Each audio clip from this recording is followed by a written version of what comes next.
최재해 감사원장과 이창수 서울중앙지검장 등 검사 3명에 대한 탄핵 청구가 기각됐습니다. 윤석열 대통령 탄핵 사건 선고 일정은 여전히 안개 속인데요. 자세한 내용 현장에 나가 있는 취재기자 연결해서 알아보겠습니다. 김다은 기자. 네, 헌법재판소입니다. 네, 먼저 최재해 감사원장 탄핵 청구가 기각된 이유부터 정리해 주시죠. 네, 헌법재판소는 재판관 8명 전원일치 의견으로 최재해 감사원장의 탄핵 심판 청구를 기각했습니다. 헌재는 대통령실과 관저 이전 감사를 부실 감사라고 볼 수 없다고 판단했습니다. 전현희 전 국민권익위원장에 대한 표적감사 의혹에 대해서도 사퇴를 압박할 목적으로 보기 어렵다고 밝혔습니다.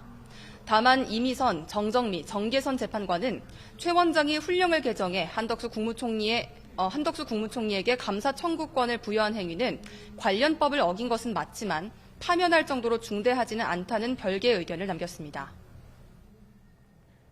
또 검사 3명에 대한 탄핵 청구도 재판관 전원 일치 의견으로 기각이 됐죠?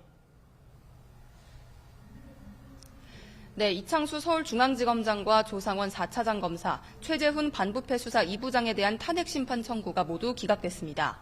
헌재는 검찰이 김건희 여사를 검찰청사가 아닌 제3의 장소에서 조사한 것은 현직 대통령 배우자의 경호상 어려움이 있을 수 있는 만큼 부당한 편의 제공은 아니라고 봤습니다.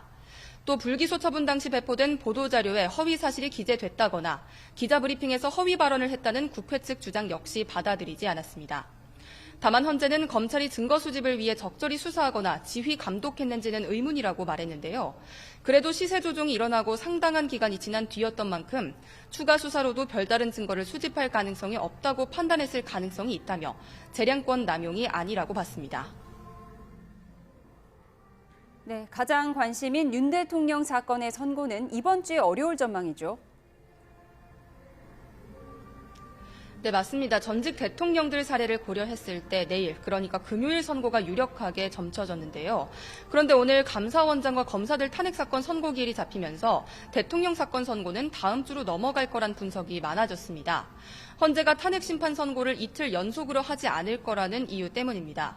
또 전례를 보면 선고일 이틀에서 사흘 전에 날짜가 공지가 됐는데 지금까지도 공지가 없는 상황입니다. 만약 다음 주로 넘어가면 비슷하게 금요일이 유력하게 거론되고 있습니다.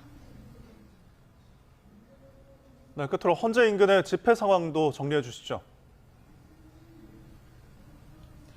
네, 윤 대통령 지지단체는 오늘도 삭발식을 진행하며 탄핵 각하를 촉구하고 있습니다. 반대로 윤 대통령 탄핵 찬성단체는 광화문 등에서 기자회견을 열며 파면을 요구하고 있습니다. 지금 헌재 앞에는 불과 2, 3m 거리를 두고 탄핵 찬반 양측이 대치하는 상황인데요. 확성기까지 사용해가면서 서로를 향한 거친 비판을 쏟아내고 있습니다. 경찰도 긴장을 놓지 못하고 있는데요. 경찰은 윤 대통령 탄핵 심판 선고를 앞두고 헌재 근처에서 야외 기동 훈련을 이어간다는 방침입니다.